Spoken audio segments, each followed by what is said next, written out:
하나님은 우리를 창세 전부터 택하셨다라고 얘기합니다. 창세 전부터 우리를 부르셨다. 이거는 놀라운 진리와 신비이겠죠. 정확한 때와 방법으로 우리를 부르신 하나님. 하나님은 결코 즉흥적이거나 충동적으로 일하시는 법이 없으십니다. 창세 전부터 작정하신 그 경륜에 따라 그의 일을 합력하여 선을 이루는 방법으로, 인간들이 다 하나님의 뜻에 따라 반응한 것이 아니었어요. 그럼에도 불구하고 합력하여 선을 이루는 방법으로, 없는 곳에 길을 내시는 방법으로 주의 뜻을 이루어 가셨다라고 할 수 있습니다. 그 긴 역사, 그 웅장한 시간 동안에 하나님은 절대로 조급하거나 서두르지 아니하셨습니다. 주님은 나라를 세우기도 하셨고 나라를 무너지기도 하셨습니다. 영광을 주기도 하셨고 영광을 빼앗아 가기도 하셨어요. 전쟁에서 이기게도 하셨고 전쟁에서 패하게도 하셨습니다. 우리는 잘 되는 것만 하나님의 뜻이라 생각할 수 있지만 그렇지 않습니다. 패하는 것도 쇠하는 것도 하나님의 영광이라고 말씀하시니, 누가 그 지혜를 다 측량할 수 있으며 누가 다 그 생명의 주관자 역사를 이끄신 주님을 크지 않다 할 수 있겠습니까? 구원의 그 장구한 역사를 이루는 동안 주께서는 결코 불안해하거나 서두르시지 않으셨습니다. 우리나 저 악인들을 보고 저 악인들 어떡하냐, 저 사람 어떡하냐라고 우리가 그냥 부들부들 떨지만, 하나님은 저 인간 그냥 한 100년 기다려버리세요. 그냥 100년 기다리면 자연 소멸입니다. 그 스케일 크게 역사를 운영하시는 하나님 앞에 우리가 어찌 순복하지 않을 수 있겠습니까? 예수님께서 이 땅에 오신 2000년 전 그 사건은 가장 정확한 때 하나님의 의도 그대로 헤롯이 막고자 했고, 헤롯 이전에 그 수많은 악한 세력들이 다윗의 자손으로 오실 예수 그리스도 그 가문을 끊어버리려고 했으나 주께서는 그때그때마다 보호하시고 길을 내시어, 갈라디아서 4장 4절 한번 다 같이 한번 읽겠습니다. 시작. 때가 차매 하나님이 그 아들을 보내사 여자에게서 나게 하시고 율법 아래에 나게 하시고. 때가 차매, 마침내 하나님께서 그 구원의 때를 기다리셨고 그 때가 찬다. 여러분, 때는 차지는 겁니다. 여러분의 삶에 위로가 있기를 바랍니다. 때는 채워져 가는 거예요. 때가 차매, 정확한 시간에 하나님의 뜻을 이루셨고, 이 뜻은 아브라함에게 하신 약속의 실현의 순간이었는데 그 약속의 성취 기간은 2000년이었습니다. 하나님께 아브라함에게 하신 약속은 2000년 후에 있을 일을 그에게 하신 것이었습니다. 그래서 이 크신 하나님을 우리는 미약한 존재로 모시고 있기 때문에 성경 속에 있는 모든 사람들은 다 기다림의 사람들이었습니다. 기다림. 노아는 방주를 지으며 120년 기다렸습니다. 정말 비는 올까? 그 조롱과 의심과 이 사람들이 얼마나 더 조롱했겠습니까? 너가 미쳤도다 했겠죠. 배를 해안에 짓는 것이 아니라 산꼭대기에 짓고 있으니 누가 정상으로 보았겠습니까? 전 인생을 들여서. 여러분, 우리는 그런 사람들입니다. 아브라함은 아들을 주실 것을 25년 기다렸습니다. 요셉은 꿈을 꾸고 13년을 기다렸습니다. 다윗은 사무엘에게 왕이 될 것이다 기름 받고 그 다음날 즉위식한 것이 아니라 유다의 왕이 되기까지 광야에 10년 유랑 생활을 하게 되었고, 그 다음에 10년 후에 유다 헤브론에서 유다만의 왕이 되었습니다. 왕이 된 이후로 이제는 힘이 약해질 대로 약해진 이스보셋을 왕 삼은 10개 지파 이스라엘 두 나라로 잠깐 쪼개졌었죠. 언제나 힘으로 그를 점령할 수 있었지만 다윗은 또 하나님의 때를 왕으로서도 기다렸습니다. 그 기간이 7년입니다. 다윗은 평화 통일을 이루려면 동족끼리 전쟁은 절대 안 된다라는 신념 아래 하나님의 때에 주의 주권, 주의 방법으로 하시리라 라고 믿고 기다렸습니다. 다윗의 첫 번째 10년은 힘이 없어 쫓겨다니는 기다림이었다면 나머지 7년은 힘을 가졌을 때 그것을 절제하는 기다림이었습니다. 어떤 게 더 힘겨웠을까요? 하나님의 사람들은 다 기다림의 사람들이었습니다. 신약에 와서 대표적인 기다림의 사람은 성전에서 아기 예수를 기다렸던 시므온이었을 겁니다. 놀라운 기다림의 인물, 우리 사역의 표본이자 목회자들의 모범 되는 분입니다. 시므온에게 우리는 인생을 배웁니다. 인내를 배우죠. 충성을 배웁니다. 일찍이 너는 생전에 아기 예수를 성전에서 보리라 그 한마디 때문에 잠깐 화장실 갔을 때 오면 어떡할까, 그런 마음까지도 가지면서 성전 앞을 평생 기다렸던 노인 시므온, 그 말씀 하나 때문에. 그리고 아기 예수를 알아볼 수 있었어요. 너무 사랑하면 알아보는 겁니다. 지혜가 생기는 거예요. 예수를 품고 천지의 주제시여 이제 종을 평안히 놓아주시는도다. 제 목회 끝에도 정말 이런 고백이 있기를 소망하는 겁니다. 어떻게든 조금만 더 하려고 막 하는 게 아니라, 이제 이 멍에를 놓아주시는구나. 충성됨의 표본이죠. 그는 내가 하늘의 위로를 기다린다라고 했습니다. 여러분, 이것보다 더 위로는 없을 것이에요.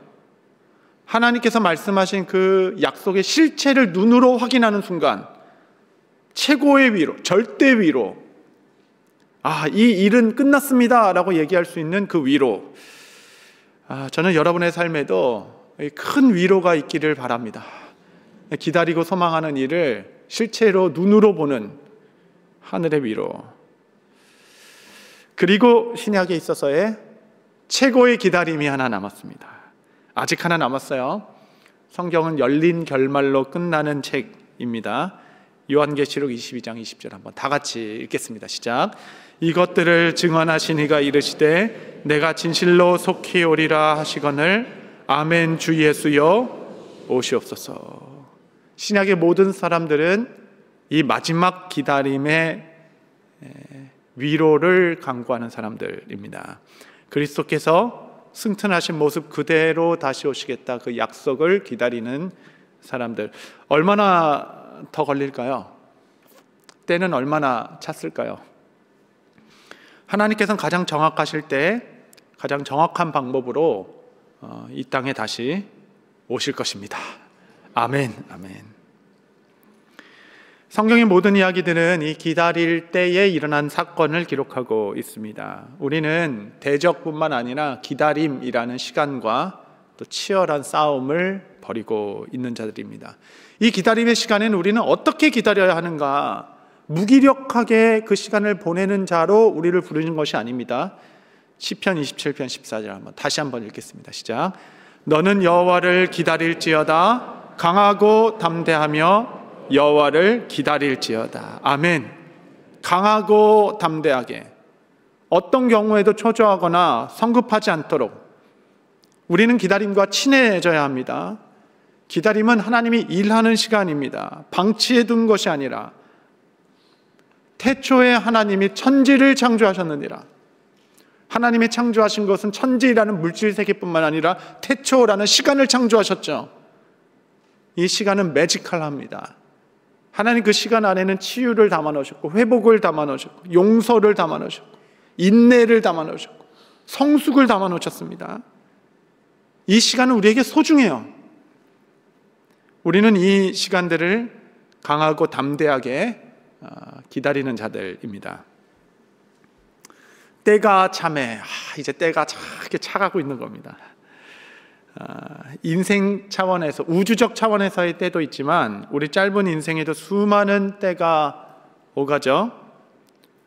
우리 장범 장로님 기도해 주신 대로 전도서 3장에 유명한 말씀 있죠. 날 때가 있고 죽을 때가 있고, 심을 때가 있고 거둘 때가 있고, 웃을 때가 있고 웃을 때가 있으며, 울 때가 있으며, 찢을 때가 있고 싸맬 때, 이게 28번 반복됩니다. 인생의 이 때가 수도 없이 반복됩니다. 수도 없이.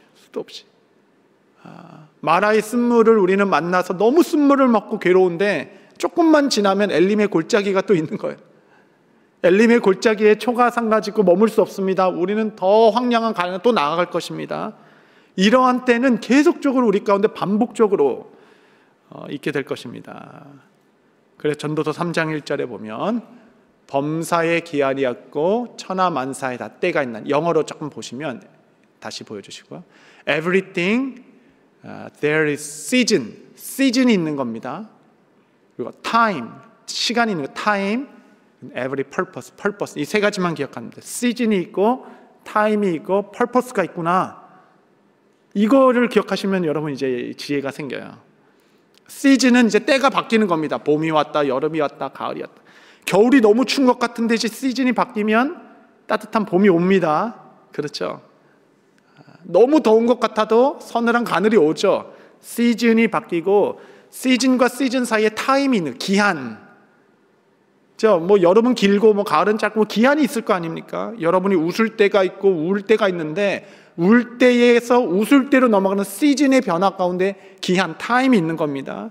시즌이 있고 타임이 있고 그러면 도대체 이 기한은 언제 넘어가는가? 새로운 시즌은 언제 오는 건가요? 우리 집에 새로운 계절은 언제 오는 겁니까? 이 나라와 민족의 내 삶에 우리 사업장에 우리 자녀들과의 관계 가운데 찢을 때가 있고 싸맬 때가 있을 텐데 이 시즌은 언제 바뀌는 겁니까? 그렇죠? 이 타임은 언제 끝나는가? 여러분 여기에는 purpose가 있는 겁니다. purpose. 히브리어로는 헤페츠입니다. purpose 혹은 비즈니스. 하나님의 비즈니스가 있는 거예요. 그 시즌마다 하나님의 뜻이 이루어지는 순간 새로운 시즌을 맞이하는 겁니다. 여러분 그래서 하나님께서 주시는 그때그때의 때에 맞는 그 레슨과 하나님의 일이 있는데 그 일을 빨리 넘어가려면 하나님의 뜻을 이루는 방법밖에 없어요. 하나님의 목적을 그 상황 가운데 이루는 겁니다. 그러면 새 시즌을 주실 거예요. 새 시즌을. 그래서 우리는 이 눈물의 골짜기를 지나고 어려울 때마다 하나님의 이 시간을 허락한 목적이 무엇인지 하나님의 일을 행하시도록 나를 더 깨트려 겸손하게 하시고 우리 하나님의 뜻을 이루어갈 수 있도록 그거 하나 붙잡고 이기는 겁니다. 그게 이루어졌다 했을 때 놀라운 시즌이 올 거예요. 새로운 시즌이. 저는 길게 말씀드릴 수 없지만 저는 우리 가정이 이런 새로운 시즌이 올지는 상상도 못했습니다. 어렸을 때. 평생 그렇게 살 줄 알았어요. 새로운 시즌이 오니까 이전 것은 기억도 나지 않아요. 예전에 어떻게 살았는지 정말 기억도 나지 않아요. 새로운 시즌이 오니까 정말 새로운 피조물이 되더라고요. 하나님의 뜻이 이루어지는 순간. 이 전도서가 소중한 이유는 그 목적이 무엇인지도 명시적으로 기록해 놨어요. 야, 이거를 이루면 끝나는구나. 이거 이루면 시즌이 바뀌는 겁니다. 전도서 3장 14절. 하나님이 이같이 행하심은 사람들이 그의 앞에서 경외하게 하려 하심은 줄을 내가 알았도다. 이같이 행하심 앞에는 28번의 때가 있는 겁니다. 이렇게 새로운 시즌들을 주심은 각 계절마다 하나님을 경외하게 하는 것을 알려주려고. 이것이 하나님의 비즈니스예요. purpose. 그러니까 하나님은 우리를 향하여 나를 경외하며 살아라. 그거밖에 없어요. 그거밖에. 외통수 사랑.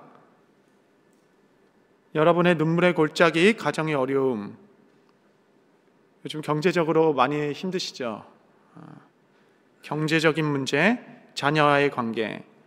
여러분 이 안에 내가 하나님을 진심으로 경외하게 되고 하나님을 알아가고 하나님께 더 가까이 가고 그분을 더 두렵고 떨리는 마음으로 그분 앞에 서는 그 순간 하나님께서는 이제 됐다, 때가 참해, 하나님께서 새 시즌을 여러분에게 주실 것입니다. 우리는 과정은 몰라요. 기한도 모릅니다. 하지만 목적지는 알아요. 그 목적지를 향하여 우리는 기도하며 간구하는 것입니다. 우리는 이 일의 끝에서 확실히 아는 한 가지가 있습니다. 우리는 이전보다 더 하나님을 경외할 것이고 하나님을 더 알아갈 것이며 하나님을 더 친밀히 여길 것이며 하나님과 더 가까이 갈 것입니다. 저는 여러분의 삶에도 이런 때가 참해라는 복된 선언이 있게 되기를 바랍니다. 한 가지만 더. 이제 우리는 역사적으로 마지막 때가 참해 이 한 번의 외침만을 남기고 있는 자들입니다. 지금 우리는 구속사적으로 어떤 시대를 보내고 어떤 시즌을 보내고 있는가 성경이 다 가르쳐주고 있어요. 요한계시록에 보면 7개 인을 상징하여 지금 우리가 보내고 있는 때를 설명합니다. 두루마리가 있는데 인을 하나 뗄 때마다 막 재앙이 땅에 쏟아지기 시작했어요. 7개, 이는 7개입니다. 이거 다 뭐 비유죠. 이는 7개인데 지금 6개까지 띄어졌어요. 하나 더 띄어지면 끝나는 겁니다. 이제 6개까지 인을 딱 떼니까 어떤 일이 일어나는가. 6번째 인을 딱 떼니까 온 세상에 그냥 종말의 바람이 불기 시작하는 겁니다. 여러분, 종말은 이미 시작된 겁니다. 요한계시록 7장 1절 보시면 2일 후에 6개의 인을 뗀 겁니다. 2일 후에 내가 네 명의 천사가 땅 네 모퉁이에 선 것을 보니 땅의 사방의 바람을 붙잡아 바람으로 하여금 땅이나 바다나 각종 나무에 불지 못하게 하더라. 6개의 인은 이미 떼어졌어요. 이제 종말은 시작됐습니다. 그런데 4명의 천사가 동서남북 각 모퉁이에서 이 바람이 불지 못하도록 바람을 꽉 붙들고 있는 거예요. 꽉. 이제 그것을 놓으면은 이제 끝나는 겁니다. 바람이 불기 시작하는 거예요. 그래서 잠시 그것을 붙들고 있어라라고 명령하신 거예요. 천사들에게. 도대체 왜 그 마지막 그 불같은 바람을 붙들고 있게 하셨는가? 요한계시록 7장 3절에 보시면 7장 3절 없으세요? 이르되 우리가 우리 하나님의 종들의 이마에 인치기까지 땅이나 바다나 바다들을 해하지 말라 하더라. 다시 이르되 우리가 우리 하나님의 종들의 이마에 인치기까지 땅이나 바다나 나무들을 해하지 말라. 아직 할 일이 있어. 바람을 붙들고 있으라. 그때 동안 하나님의 택한 사람들에게 내가 인칠 테니까 그 인쳐서 건져낼 사람들이 다 끝날 때까지 잡고 있어 라고 이야기한 겁니다. 그리고 에베소서 1장 13절 말씀 다시 올려주시면 보시면 한번 같이 읽죠. 시작. 그 안에서 너희도 진리의 말씀 곧 너희의 구원의 복음을 듣고 그 안에서 또한 믿어 약속의 성령으로 인치심을 받았으니. 아멘. 아멘. 여러분, 지금 어떤 시즌을 보내고 있는 건가요? 이미 종말은 시작됐습니다. 선언됐습니다. 그 안에 성령께서 그의 만세 전부터 택정받으신 자들, 그리스도의 피로 속량받은 자들을 그들로 인치기 시작하는 때, 이 일을 위하여 하나님께서는 두 증인을 세우십니다. 계시록에 보면 두 증인은 교회를 의미해요. 공동체, 교회. 두세 사람만 모여도 교회입니다. 교회를 불러 볼지어다 내가 문 밖에 서서 두드리리니 누구든지 내 음성을 듣고 문을 열면 내가 그에게로 들어가 그와 더불어 먹고 그는 나와 더불어 먹으리라. 여러분, 이때 이 시즌을 보내고 있는 거예요. 마지막 구원받을 자들을 성령으로 인침받도록 이 마지막 시간에 하나님께서는 교회를 불러 이 일을 맡기시고 이 사명을 이루도록 하였습니다. 너는 땅끝까지 담대히 나아가라. 여러분이 교회에 주신 이 놀라운 부르심을 보십시오. 마태복음에 보면 마지막 때에 이런 여러 현상들이 있는데 난리와 난리의 소문이 이어지고 전쟁과의 소리가 끊이지 아니하고 지진과 기근과 서로 죽이고 환난을 받으며 불법이 성하고 여러분, 모든 사람의 마음에 사랑이 식어지니라. 요즘 사람이 사나워지죠. 점점 사랑이 점점 식고 있지 않습니까? 이것이 마지막 때다라고 얘기합니다. 이런 때에 두 가지를 얘기했어요. 하나님의 사람들에게, 교회에게 두 가지를 얘기했습니다. 이런 시즌을 보낼 때 마태복음 24장 13절 보시면 한번 같이 읽겠습니다. 시작. 그러나 끝까지 견디는 자는 구원을 얻으리라. 끝까지 견뎌라. 끝까지. 그리고 두 번째 말씀이 이게 반전입니다. 두 번째 말씀 24장 14절 말씀 제가 읽겠습니다. 이 천국 복음이 모든 민족에게 증언되기 위하여 온 세상에 전파되리니 그제야 끝이 오리라. 마태복음에서, 에베소서에서, 요한계시록에서 하나님은 동일한 말씀만 하고 계세요. 너무 신기하죠? 보통 우리는 전쟁이 이렇게 나니까 전쟁으로 세상 끝날 거야. 코로나 질병 또 오면 역시 질병으로 세상 끝날 거야. 우주가 와가지고 부딪혀서 우주로 끝날 거야. 정말 우리는 난리로 폭동으로 세상은 멸망할 거야 라고 말할 수 있을지 모르겠지만 세상의 끝은 그렇게 오는 것이 아니라 복음이 땅끝에 전파되리니 그제야 끝이 오니라. 하나님께서는 세상의 끝을 전쟁하는 자들로, 폭정하는 자들의 손에 맡기지 않으셨습니다. 세상의 끝을 교회에 부탁하셨어요. 너는 이 복음을 모든 민족 방언에게 이 천국 복음을 전파하여라. 하나님께서 부르시고자 한 모든 자에게 인칠 때까지, 그때야 끝이 오리라. 여러분, 이 교회에게 부탁하신 이 준엄한 사명과 우리에게 부여된 하나의 미션을 보십시오. 때를 얻든지 못 얻든지 그리스도를 전파하고, 교회가 이 땅에 존재하는 이유는 이 땅에 모여 하나님을 경배하고 흩어져서 땅끝까지 흩어져 이 복음을 전하는 그것뿐입니다. 이제 때가 차가고 마지막 한 번의 호령만이 남겨져 있습니다. 새로운 40년을 우리 교회가 그때까지 힘을 내어 열방을 섬기고 이 복음을 이어가는 부르심받은 공동체, 귀한 교회, 큰 위로를 기다리는 자 우리 모두 되시기를 바랍니다.